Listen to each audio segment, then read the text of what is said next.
Tapi saya harus memutuskan semuanya itu karena saya sebagai anak nggak mau menjadi beban orang tua. Tuhan tuh benar-benar menolong saya gitu. Dari saya yang nggak tahu apa-apa mungkin ya, udah dikatakan nggak tahu apa-apa, semuanya serba kuno mungkin ya, nggak bisa apa-apa. Eh, Setelah dibawa ke sini, saya tuh jadi bisa gitu mengenal segala sesuatu dunia itu seperti apa. Dimana cita-cita saya pengen masuk perguruan tinggi, dan di sini saya bisa masuk perguruan tinggi gitu loh teman-teman. Nama saya Meni, umur saya 22 tahun. Saya berasal dari Kalimantan Barat, khususnya Desa Selambetung, Kecamatan Rawak, Kabupaten Sekadau.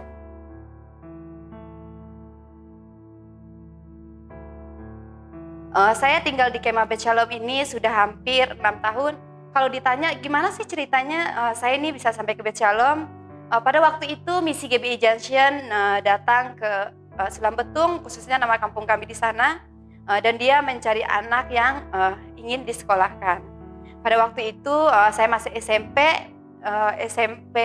kelas 3, mungkin akhir-akhir semester ya, udah lupa juga teman-teman. Mungkin akhir semester udah kayak ujian segala dan seperti itu, dan yang menawarkan kepada saya adalah namanya gembala saya dulu, Ibu Saroha. Nah, waktu itu saya lagi pelayanan di gereja kami, GUPDI Selambetung, lagi pelayanan di sana, dan tiba-tiba dia menanyakan kepada saya, dia berbicara, dia menawarkan, Meni, apakah kamu mau sekolah ke Jakarta. Pada waktu itu masih dalam pertimbangan kepada keluarga, masih ditanyakan sama orang tua, masih ditanyakan sama keluarga semuanya, karena mungkin dari kedua orang tua saya itu sebenarnya keberatan ya mungkin untuk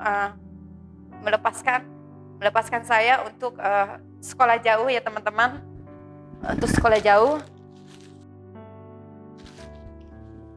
jauh ke sini.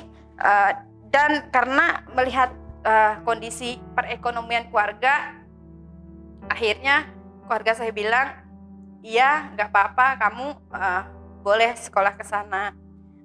Karena saya juga merasa mungkin orang tuh bisa melihat keluarga kita tuh hidupnya berkecukupan, semuanya ada. Tapi saya sebagai anak tuh tahu sebenarnya kehidupan orang tua saya seperti apa. Mungkin pada waktu itu karena bapak saya pekerjanya cuma sebagai potong kayu, jual balok-balok kayu seperti itu. Waktu itu penghasilannya nggak ada, bukannya nggak ada, emang nggak banyak gitu. Tapi buat masuk sekolah itu sebenarnya bisa, karena di sana nggak ada sekolah yang dekat. Sekolahnya itu sangat jauh sekali dari tempat kami, yaitu Kecamatan Rawak namanya. Harusnya sekolahnya ke sana, tapi saya bilang sama orang tua saya tuh nggak mau sekolah tuh di Rawak aja, tapi saya tuh pengen sekolah tuh di Sekadau, di kabupatennya. Tapi bapak saya bilang kalau kamu sekolah di sana, saya tuh nggak boleh ngekos, nggak boleh kerja sama orang. Itu bukannya nggak boleh kerja sama orang, boleh kerja sama orang, tapi mama saya tuh takutnya saya nggak bisa masak, nggak bisa nyuci, seperti itu. Takutnya di tempat orang tuh malah dimarah-marahin sama orang, seperti itu. Jadi orang tua saya benar-benar kayak saya itu nggak bisa apa-apa gitu, seperti itu. Jadi di mana satu hari datanglah nenek saya itu ke tempat saya, dan dia bilang seperti ini sama mama saya, nggak usah disekolahkan di Sekadau, di Kecamatan Rawak pun udah. Tapi bapak saya bilang, Meni itu nggak mau di sekolah di Kecamatan Rawak. Kenapa? Karena katanya pendidikannya itu belum bagus, nggak ada komputer segala.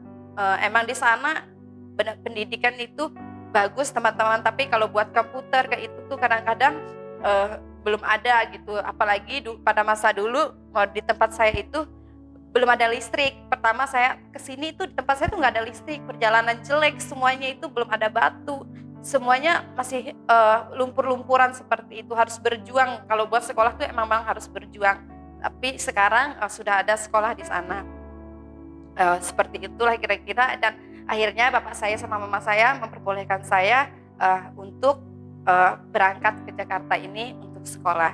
Menurut saya itu juga saya ngambil keputusan sebenarnya berat untuk meninggalkan orang tua, tapi saya harus memutuskan semuanya itu karena saya sebagai anak nggak mau menjadi beban orang tua seperti itu.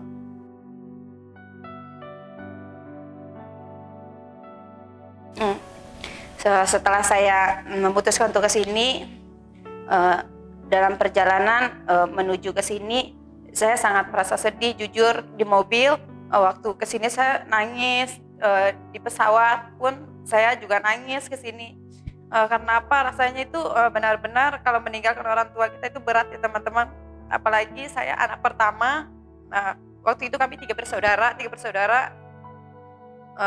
Saya pertama tiga bersaudara, itu rasanya buat ninggalin orang tua itu benar-benar sulit. Itu tahulah gimana sulitan orang tua. Mungkin saya nggak bisa nyuci, nggak bisa apa-apa itu kemungkinan besar karena mama saya bilang seperti itu. Ninggalin itu berat. Dan waktu saya di pesawat, saya juga nangis, dan sampai ke bandara, kamar mandi saya juga nangis teman-teman. Kerjaan saya itu di perjalanan mungkin hanya nangis gitu aja ya, karena benar-benar meninggalkan orang tua untuk pertama kalinya yang benar-benar sangat jauh dan benar-benar harus melepaskan orang tua gitu. Di mana saya tuh dari kecil sampai SMP itu nggak pernah gitu namanya ditinggal orang tua. Pernah sih ditinggal bapak saya kerja, tapi itu nggak lama ditinggal kerjanya.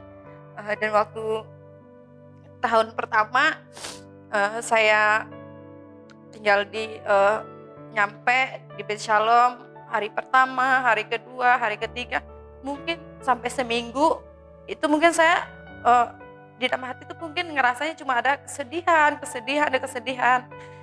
Berjalannya waktu seminggu, 2 minggu, ketemu teman-teman di sini masih malu-malu mungkin ya, karena kita ngerasa tuh gimana sih kita tuh dari kampung gitu, ketemu sama orang kota gitu. Wow, aku tuh nginjakin kota Jakarta loh gitu.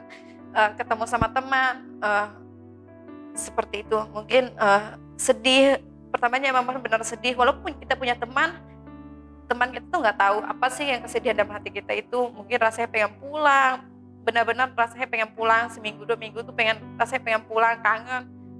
Dan juga saya kenapa saya ingin pulang yang jadi salah satunya juga karena ternyata tinggal di sini tuh teman-teman, menurut saya itu bising. Kenapa? Karena saya tuh nggak pernah mendengarkan, maaf ya, misalnya orang mungkin buat agama lain yang mungkin nanti akan menonton ini, sangat maaf sekali karena saya emang dari pedalaman banget perkampungan, mungkin nggak pernah mendengarkan namanya azan ya.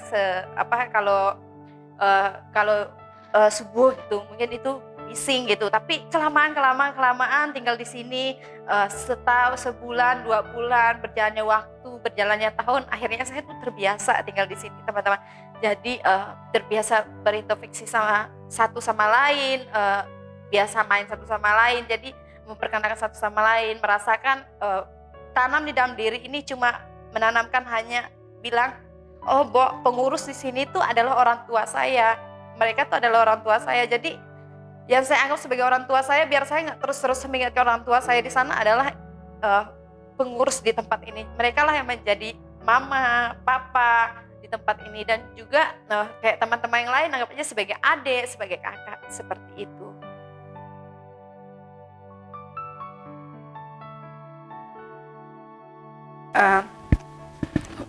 Mungkin target dalam hidup saya ketika saya sudah di sini, saya sudah diberkati sama Tuhan, sudah bisa bersosialisasi satu sama yang lain, dan di sekolah pun sebenarnya kadang-kadang saya itu masih takut teman-teman. Kenapa? Karena di sana pendidikannya menurut saya, karena orang berkata ibu kota Jakarta itu adalah kota yang sangat mengerikan. Pas saya kesini, saya sekolah, waktu di perjalanan sekolah saya, kelas 1 masih bisa mengikuti, kelas 2, kelas 3 sebenarnya saya bisa mengikuti, tapi saya sepertinya tuh takut gitu. Takutnya tuh nggak mampu mengikuti setiap mata pelajaran. Apalagi benar-benar datang ke sini itu komputer itu baru belajar, gimana cara ngidupinnya, gimana cara matiinnya, gimana memperkenalkan, itu benar-benar baru-baru banget, sangat belajar begitu. Jadi rasanya itu sangat, ya ampun, rasanya itu sangat takut sekali. Nah, apa sih harapan saya ini? ketika saya sudah dibawa Tuhan ke sini untuk di sana ya, waktu itu kami pernah dibilang kita di sini itu dikasih sekolah yang baik, dididik sekolah yang baik itu untuk nanti bisa kuliah dan lulus kuliah dan pendidikan bagus apa sarjana seperti itu, ingin membangun kampung Selam Betung. Kami dulu seperti itu dibilangnya, kita di kuliah itu agar kita tuh bisa membangun gitu, membangun kampung kami itu Selam Betung itu nantinya itu seperti apa gitu, agar bisa membangkitkan yang nggak ada itu menjadi ada gitu di sana seperti itu.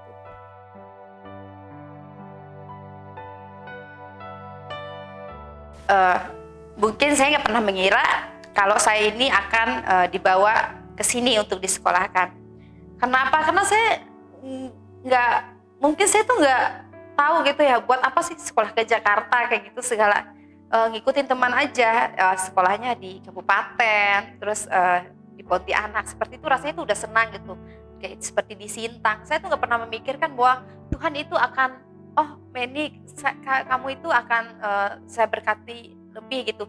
Kamu tuh akan dipakai, maksudnya dipakai ini, maksudnya saya kan akan berkati kamu itu sekolah tuh melangkah gitu dari desa, kamu akan melangkah dari desa kamu itu menuju sesuatu yang baru gitu. Saya benar-benar nggak pernah berpikir, tapi kalau ditanya senang nggak? Pertama nggak senang, tapi sekarang pas melewati semuanya rasanya benar-benar senang, happy, maksudnya gimana tuh Tuhan tuh benar-benar menolong saya gitu. Dari saya yang nggak tahu apa-apa mungkin ya, udah dikatakan nggak tahu apa-apa, semuanya serba kuno mungkin ya, nggak bisa apa-apa. Setelah dibawa ke sini, saya tuh jadi bisa gitu mengenal segala sesuatu dunia itu seperti apa. Dan mungkin kalau ditanya orang itu seperti apa, jadi saya tuh tahu gitu sekarang, oh dia itu seperti itu, dia ini seperti ini. Dan saya juga introspeksi diri, oh ternyata diri saya ini seperti ini loh. Jadi itu hidup tuh emang harus saling menghargai, seperti itu aja.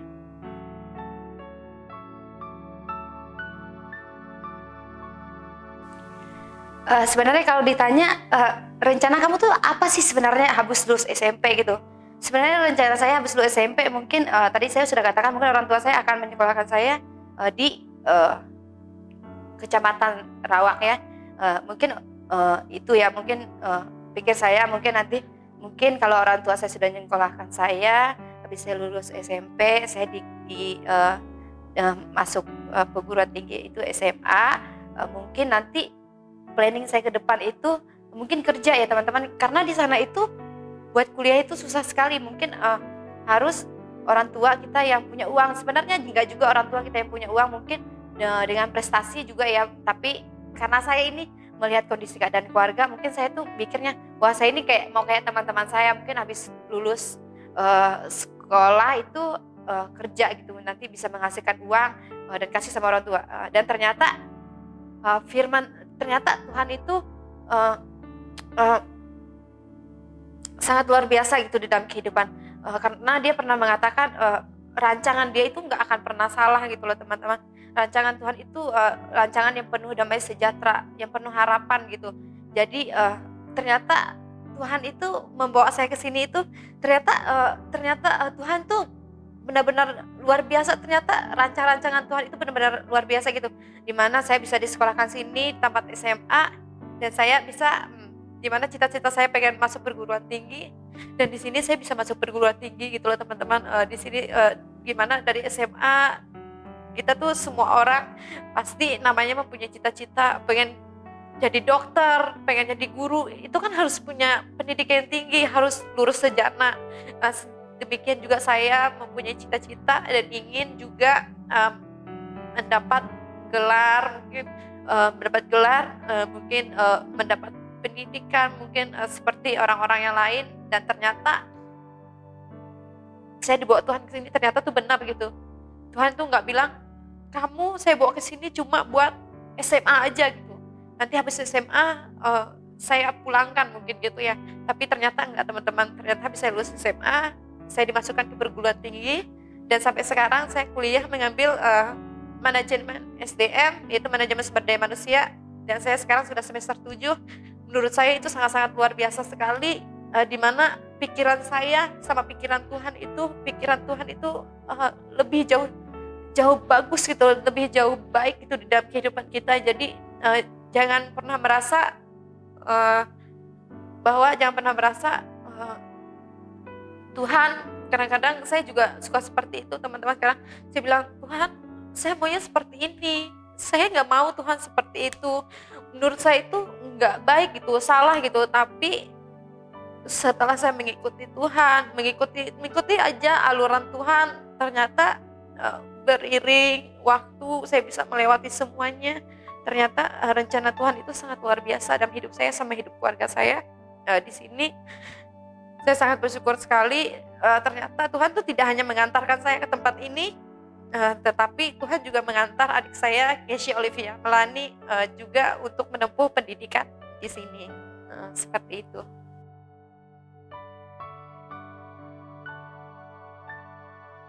Mungkin ya teman-teman kalau ditanya, apa sih yang kamu syukuri dalam hidup kamu? Dari saya benar-benar dari keluarga yang biasa, sekarang bisa ke sini, bisa sekolah, dapat pendidikan yang tinggi.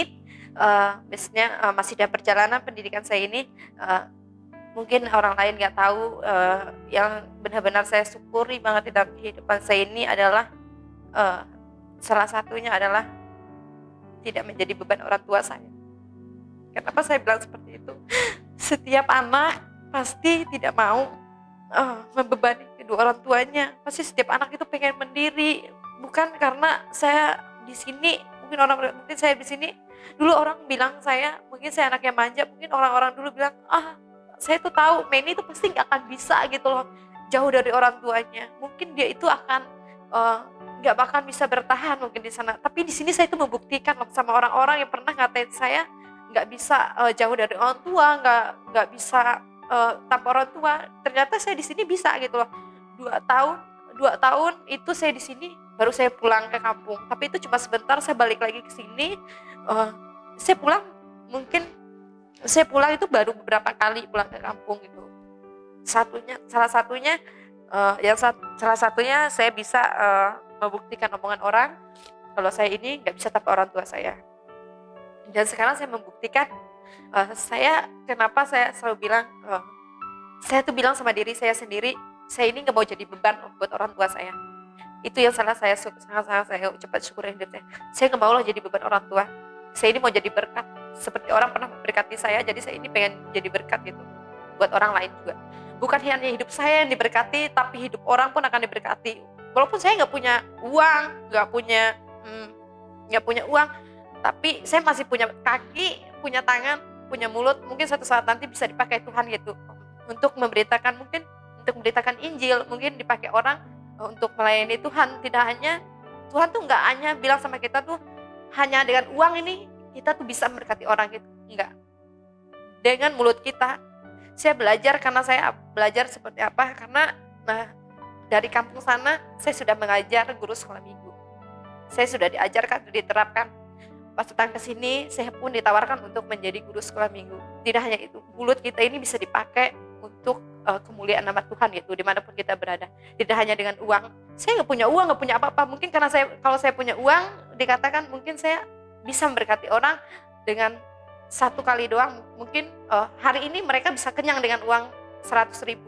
Tapi melalui mulut kita, kalau menyampaikan firman Tuhan kepada orang itu, mungkin amin, orang itu bisa bertobat. Mungkin kita bisa berkati hidup orang itu sampai akhir hayatnya, seperti itu.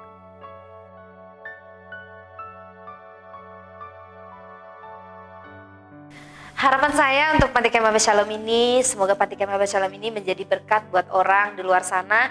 Tidak hanya para donatur yang datang ke sini, tapi juga orang yang ada di lingkungan Kemah Shalom ini juga terberkati dengan mereka juga.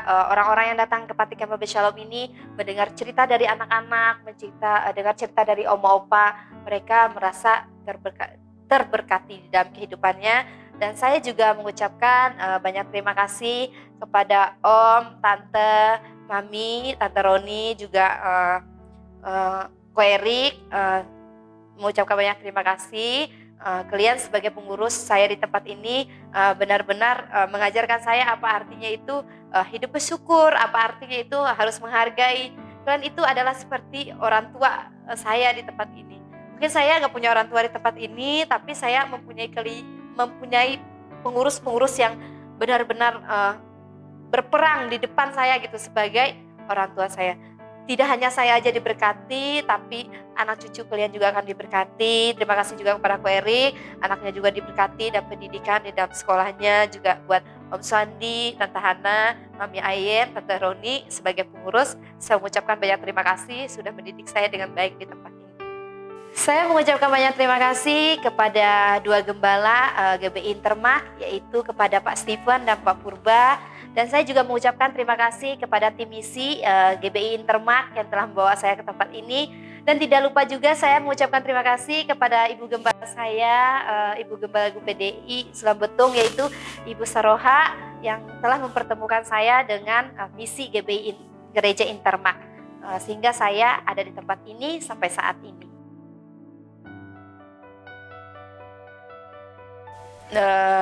Jadi akhir dari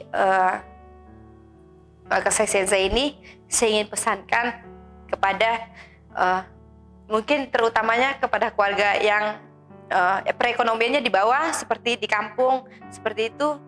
Kalian yang di sana mungkin yang akan melihat video ini, jangan pernah merasa oh Tuhan tuh nggak menolong saya, oh Tuhan itu tidak menjawab saya. Mungkin kalian bilang, aku kan juga pengen punya pendidikan yang tinggi, sekolah seperti teman. Tuhan itu mempunyai rencana tersendiri dalam setiap hidup orang. Setiap kita dilahirkan, waktu kita di dalam rahim ibu kita, Tuhan itu sebenarnya sudah membentuk kita. Tuhan udah tahu apa rencana ke depan buat hidup kita. Jadi kita itu nggak perlu takut. Mau seperti apapun keluargamu, kamu nggak perlu takut. Mungkin nanti dibilang, tapi kan itu cuma buat hidup kamu doang. Tapi kenyataannya buat hidupku tidak seperti itu gitu.